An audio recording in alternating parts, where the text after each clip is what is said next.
आप देख रहे हैं 24 आमने सामने न्यूज चैनल। सबसे पहले सबसे तेज। सिवनी मालवा। नर्मदापुरम जिले की सिवनी मालवा तहसील में मध्य प्रदेश सरकार की राज्य मंत्री स्वतंत्र प्रभार कृष्णा गौर टिमरनी जाने के दौरान निजी कार्यक्रम के दौरान सिवनी मालवा के PWD रेस्ट हाउस में रुकी, जहां पर उन्हें पत्रकारों से चर्चा करते हुए कहा, आगामी लोकसभा चुनाव में भारतीय जनता पार्टी 370 और NDA 400 पार कर रही है। कांग्रेस पार्टी को आधे हाथ लेकर उन्होंने कहा, कांग्रेस पार्टी या पतन की ओर है। पूरे देश में कांग्रेस के प्रति लोगों में गुस्सा है, क्योंकि वह अपने विश्वसनीयता का भाव खत्म कर चुकी है। देश की सबसे पुरानी पार्टी अपनी विश्वसनीयता को पूरी तरह से खत्म कर चुकी है, जिसका कारण रहा है कि भ्रष्टाचार को बढ़ावा देना, अपनी संस्कृति को छोड़ देना, दृष्टि कारण की राजनीति करना। अब देश की जनता किसी भी स्थिति में कांग्रेस को सत्ता में नहीं लाने वाली है। कांग्रेस पार्टी ने देश की आधी आबादी यानी कि महिलाओं को अभी तक वोट बैंक समझा है, लेकिन जहां तक मोदी जी की बात करें, मोदी जी ने 33% महिलाओं के लिए आरक्षण किया है। इसका असर आपके आगामी चुनाव में देखने मिलेगा। हर प्रमुख पदों पर आपको महिलाएं ही दिखेंगे और महिलाओं को राजनीतिक क्षेत्र में काम करने के अवसर भी मिलेंगे। सिवनी मालवा से अरुण कश्यप की खास खबर।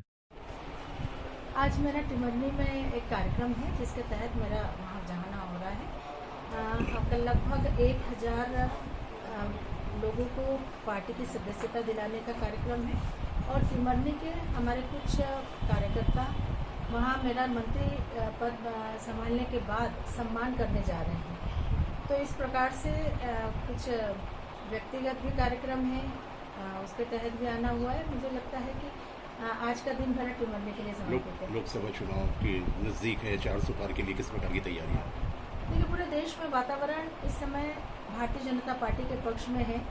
प्रधानमंत्री श्री नरेंद्र मोदी जी के कुशल नेतृत्व में विगत 10 वर्षों में इस भारत की तस्वीर ही नहीं, बल्कि भारत में रहने वाले लोगों की तकदीर भी बदली है और लोगों को ये बदलाव स्पष्ट रूप से समझ में आ रहा है और इसीलिए लोगों का मानस बिल्कुल बन चुका है कि 2024 में भी इस देश की बागडोर प्रधानमंत्री श्री नरेंद्र मोदी जी को सौंपना है।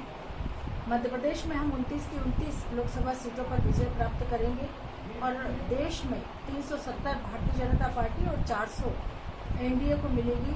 मुझे पूरा पिछले दिनों CA लागू हो गया है, कांग्रेस तो विरोध कर रही है। कांग्रेस ने कैंडिडेट तक अभी तक नर्मदापुरम में घोषित नहीं किया। देखिए, कांग्रेस पार्टी अब हस्तांचल की ओर है और निश्चित रूप से ये कह सकते हैं कि पूरे देश में कांग्रेस के प्रति जो विश्वसनीयता का भाव था वो लगभग खत्म हो चुका है।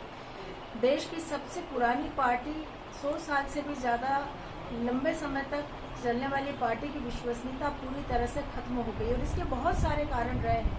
अपनी परंपराओं को, अपनी संस्कृति को छोड़ना, देश में भ्रष्टाचार को बढ़ावा देना, वोट बैंक तुष्टीकरण की राजनीति करना, इन सब बातों के कारण जो विकृतियां कांग्रेस पार्टी में आई है, अब देश की जनता का मोह भंग हो गया है और अब देश की जनता कभी भी कांग्रेस को वापस देश की सत्ता में नहीं लाने वाली। महिलाओं का प्रतिनिधित्व करती हैं आप, 33% आरक्षण की बात की है मोदी जी ने, किस प्रकार से सशक्तिकरण होगा? खुशी है मुझे इस बात की कि आज़ादी के 75 वर्षों में पूर्व में काम कर रही सरकारों ने सिर्फ इस देश की आधी आबादी को गुमराह किया, वोट बैंक के रूप में उपयोग किया, लेकिन कभी भी उन्हें 33% रिजर्वेशन देने का काम नहीं किया। पहली बार प्रधानमंत्री श्री नरेंद्र मोदी जी के सफल प्रयासों से नारी शक्ति वंदन अधिनियम लोकसभा राज्यसभा में पारित हुआ और महिलाओं के राजनीति के क्षेत्र में काम करने के अवसर खुले। मुझे खुशी है आने वाले समय में जब यह पूरी तरह से लागू हो जाएगा तो लोकसभा और राज्यसभा में बड़ी संख्या में, विधानसभाओं में बड़ी संख्या में महिलाएं भी नेतृत्व करेंगी और नीतिगत निर्णय लेने की प्रक्रिया में भागीदार बनेगी।